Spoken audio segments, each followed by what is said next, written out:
And who we got for him today? A 94. Don't all answer at once. 95.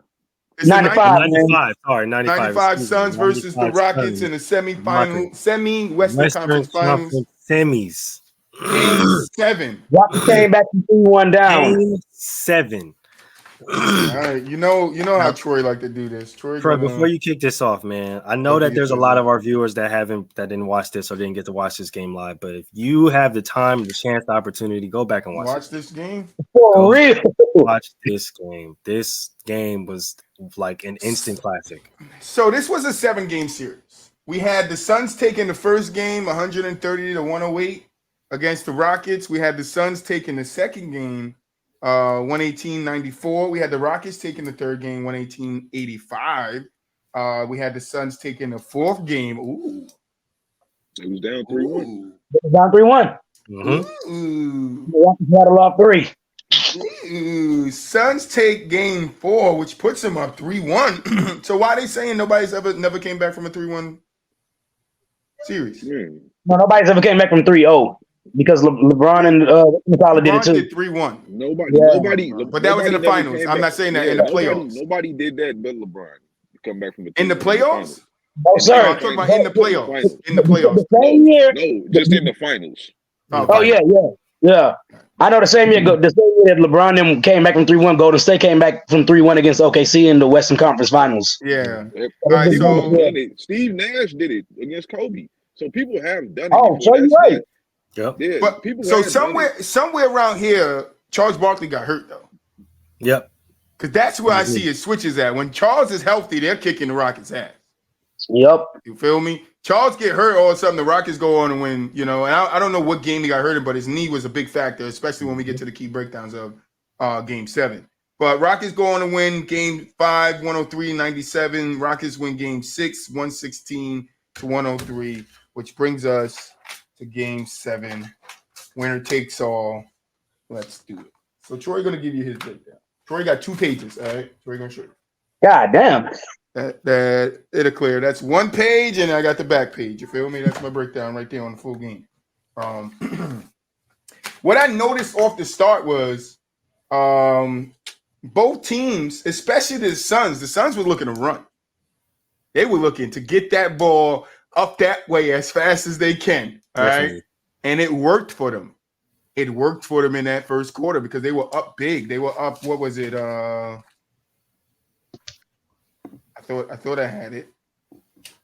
I thought I had it here. I didn't print it. I know that it was like 13-20 something, I think. 13-26. 13-26. There you go. So the Suns came out running, popped them in their mouths. But what kept them around, even though they only scored 13 points, even in the beginning in that first series, Clyde Drexler made some key baskets to keep some of that to keep the momentum from going over their top. All right, they go into the second quarter. You see the Rockets come back 28 points. You know, Suns still got the lead because they scored 25. They go into halftime 10-point lead. Elijah Wan played horrible the first half, and even in the third quarter, he played horrible. But when it counted, he stepped up. I'm gonna leave the rest for the boys. So let me get to my three keys. My 3 keys to the game was the first one was Charles Barkley. Because as close as this game was, and Kevin Johnson giving you 46 points, he only took 2 3s. Mm-hmm. He gave you 46 and only made 1 3. So he gave you 46 points. Charles Barkley had 18. He got I want to say he shot 17 or no. I think he shot 22 free throws. Yeah, 22 free throws. Yes, because he was crashing. He was getting inside the paint. He was just playing his game. Right. He was doing his thing. He took the jump shot when he needed, take the 3 when he needed, but he was getting into the paint. Sorry. So with Kevin Johnson scoring the 46 points, Charles Barkley scored 18. He lost by 2, if I'm not. They lost by 1. Lost by 1. Yep. Charles Barkley went 7 for 16. Now, I'm just hypothetically here speaking. Charles Barkley makes 1 more basket. This might be a different, right? But his knee bothered him so much, and you can see it. He wasn't jumping. Like, he was grabbing rebounds, but he wasn't jumping on his jump shots. He wasn't coming that far off the floor. He did, like, his athleticism that he did have was non-elite. Well, it wasn't there. That's what I'm basically trying to say. So my first key was, Charles Barkley being hurt and not being able to help KJ when KJ needed it. Now, if Charles Barkley is fully healthy and this game is this close, KJ has somebody that he can go to. KJ has a guy he can put the ball in. Charles Barkley can bang down low and get the ball in the basket and get him a point. But KJ had to basically do it himself. The second key to this game for the Rockets to win it was the others for me. Now, the others to me is Kenny Smith, Pete Chilcutt. I don't know how you say his name. Chilcutt. Yep. Chilcutt. I don't know. And Sam Cassell. You got 40 points for them three players. 40 points from those three players you got in this game. So that's going to help them when Akeem is struggling. That's going to help them stay in that game. And you can see in the third quarter, they outscored them 40 to 28.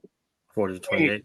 40 to 28. So that's what's coming. My last and final key to this game of why the Rockets win it is what I said a little earlier about a man by the name of Clyde Drexler. I feel like Clyde Drexler all throughout this game made key baskets, key stops, key plays, key anything to get his team to stay within that game while they were getting, had that 10-point plus lead the Suns had on them. They were able to fight their ways back in the third quarter. But you guys know whenever it's a Robert Horry game, Troy likes to, pick on Robert Horry. And I know last time Troy did this, Moo tried to come back with Robert Horry played good on defense. Well, guess what? Robert Horry played good on defense again. He had 3 steals and 3 blocks. Most of that came in the fourth quarter. Where it counted. So I'm going to give Robert his credit. But guess what? Guess how many points Robert scored? 5. 5 points. 5 points. Big shot, Bob. 5 points. Okay. Hey, that 3 was big, though. I don't want to hear it. Hold the second. He hit his first shot in the fourth quarter. His second and last shot in the fourth quarter. But this big shot, Bob, we talk about right here. I'm going to kick it over to Moo. Moo, what was your breakdown, your key breakdown to this game? Oh, man. Hopefully it was a big shot, Bob. Oh, man. No, it damn sure wasn't big shot, Bob.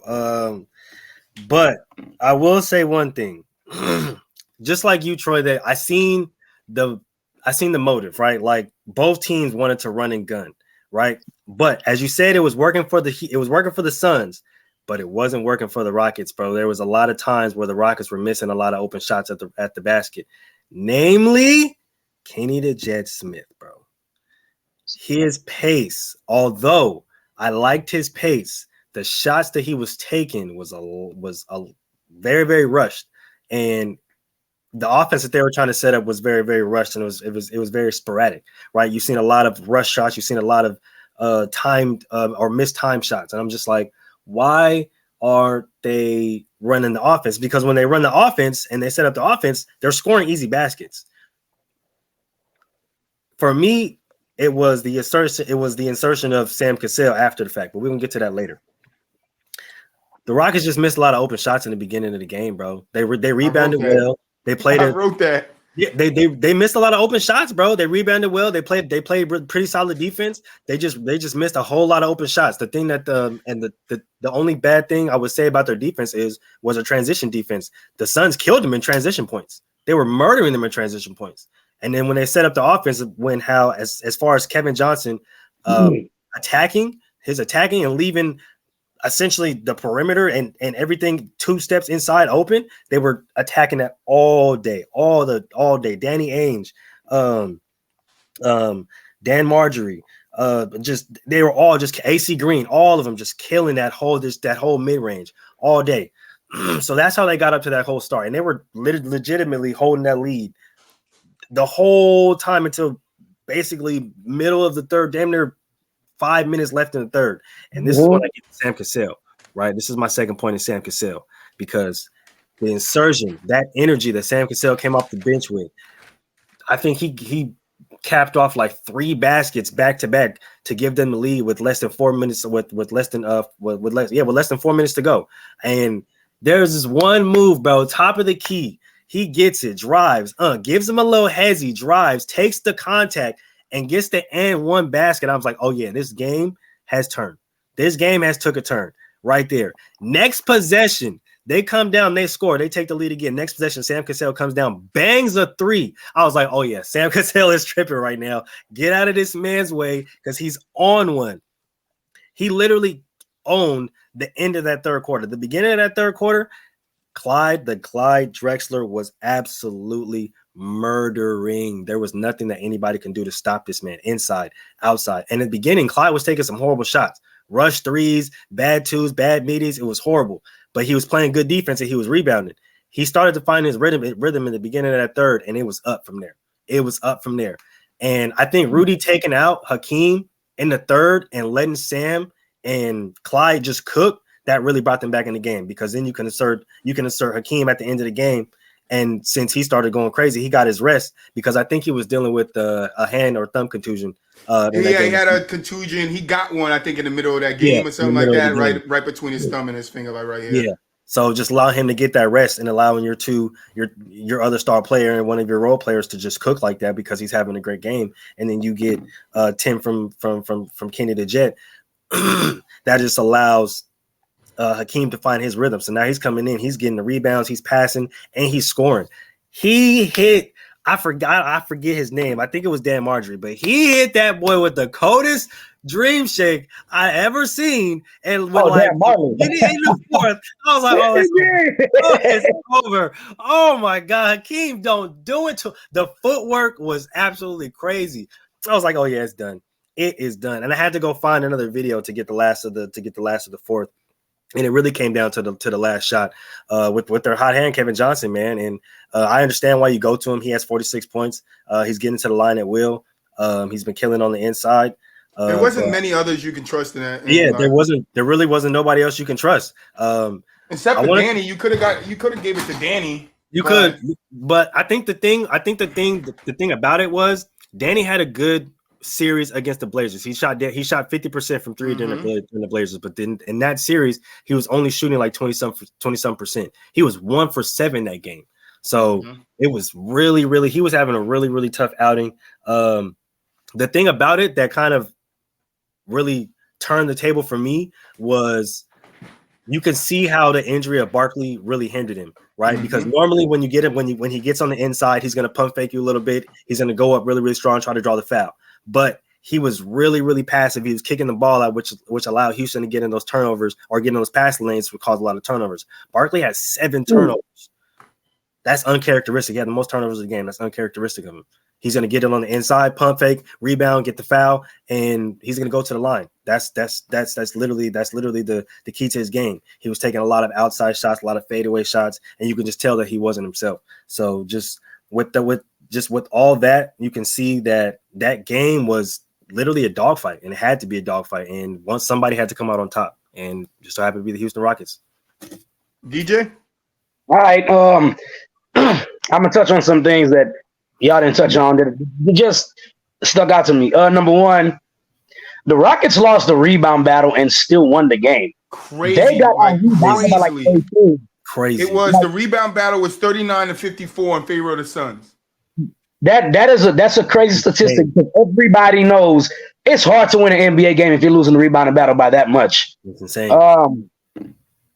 Second thing, y'all touched on Clyde Drexler, so I'm gonna touch on some other people because I'm going to use more of my NBA breakdown to talk about the disrespect that a lot of these players get, bro. A lot of these players from back then nowadays get so disrespected like they couldn't play. Danny Ainge's out there hooping. Danny Ainge was going crazy. Charles Barkley gets disrespected on a bum ankle, 18-23. And people just talk about Charles Barkley because he doesn't have a ring. And Charles Barkley was a top 5 player while he was in the NBA. But the person I really wanted to get to, 2 shots, 1 at halftime to play this game. The person I really want to talk about, Kevin Johnson, was out there hooping, bro. all the stuff where y'all like, where there's people like there was no guards back in the day when MJ was playing and it was a cakewalk, this and that. That ain't true. And this game here is it shows you everything you need to know about 90s basketball. They might not be 3-point shooters, but man, they are shooters. They're efficient mid-range on in. And of course, I'm gonna end it with the one adjustment that nobody I don't think anybody has said this listening to y'all to. Maybe Boo would have brought it up. The biggest key to me was in the fourth quarter, the Rockets found ways to switch Charles Barkley onto Hakeem. Mm-hmm. That was a big adjustment.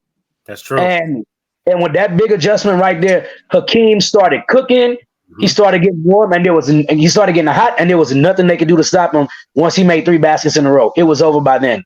Mm-hmm. They weren't going to stop him offensively. This game, after watching the Golden State and Cleveland game the other day, this game is just as good. And this is one of those lost games in history because it's during the Jordan era, and people always come up and say, well, if Jordan would have been playing the whole time, the Rockets would have never won championships. Maybe that's true. Maybe that's not. We'll never know. I think one of these Rockets teams beats that Chicago. One of the Chicago. I think the Rockets get one. I don't think they beat them twice, but they might because nobody. But that one major adjustment in the fourth quarter was the thing that brought it home for the Rockets because Hakeem started balling in the fourth once they kept on getting Charles Barkley on him. And I think Hakeem only had like 11 to maybe 13 points going into the fourth. Mm-hmm. Yeah. In the first quarter, really in the first half, he only had 1 basket. Yep. The first half, he finished the third quarter with 11 points, and Charles Barkley had 9 points. Mm-hmm. And so one thing I saw from Hakeem that a lot of people always like, well, LeBron smells blood better than anybody else. Man, Hakeem smelled blood anytime Charles Barkley was on him in that fourth quarter. He cooked every single time. It was ridiculous.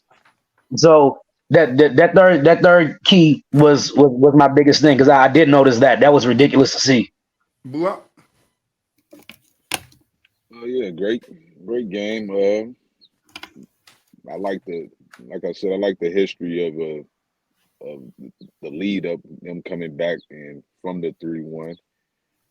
I know Barkley might have been hurt. I don't know exactly when he got hurt either, because I know game 6 he was pretty good. I think he had like 34 and 15. I don't know when he got hurt, but in that particular game, he did not seem himself for sure. But I still think it mostly came down to the others. When I look at a guy like Dan Marley, who was averaging 15 points in the regular season, like I think he averaged 6 in that series. Like he was not good throughout the series, and they needed him big time. And yeah, Danny Ainge was huge. Yeah, if you'd have had 10 points in this game, they would have won. Like Danny, I think 5 points. No, Danny not Danny. Not Dan Marley. Had 19. Dan Marley. Dan Marley had 6 points. Yeah, he had 6 points and he went 1 for 7. This game. Yeah, they would have won this game. Yep. Like that's just the reality. He was bad, and he was bad in the series, and you need a guy like that. He's a key starter, and you needed him. So, yeah, I basically say the others, if they would have stepped up, this would have been a different game. Because Houston had, I want to say, 6 players in double figures. Yeah. No. Yep. Five players. 5 players. 5 players. Yeah, 5 players in double figures. That was that's the big thing right there for me. And then the Suns only had 3, so if you looked at it late, still only lost by 1 point though. You got to think about that. Rockets had 3 players in double digits. 2 of their players scored 29 points, and they still only lost by 1. But the thing about it, the only reason why they was even in this game, to be truthful, is because of Kevin Johnson. Like if he don't play the way he's playing, they lose. No, they're not in this game at all. And they definitely don't have the Rockets. Definitely don't have to fight back from being down. Yeah, they're up. Yeah, they're up big. Kevin Johnson was big in that first half, keeping them in the game because Charles Barkley struggled from the game in. From the second he came in that game, Charles Barkley was struggling. So, and there was one big thing for me in the end of that game that kind of turned the game for me. Like once Houston got the lead, they started to turn Kevin Johnson into a jump shooter. They wanted him to stop and shoot in that mid range or even deeper, and they wanted to clog that lane. And it was working. He was taking some really reckless shots. He was trying to either take the lead or maintain the lead, and that was getting them. That was giving the Rockets opportunities to not only claw back into the game, but maintain the lead or maintain the pace of the game that they wanted to play. And just that defensive adjustment right there was a huge key and turning point in the game, man. Like that was key because prior to that, if you looked at it, that lane was wide open. All 3 quarters, that lane was wide open. Like you can literally walk your whole team in that lane. The beginning of that fourth, that lane started to close off. They started to really clog that lane, and they started to make Kevin Johnson really either stop and shoot or stop and pass out, and really slow down their offense. That defensive adjustment by Rudy was super key in closing out that victory. Absolutely. I mean, he took 26 shots and only made 12. The rest of his points came from the free throw line. So, yeah.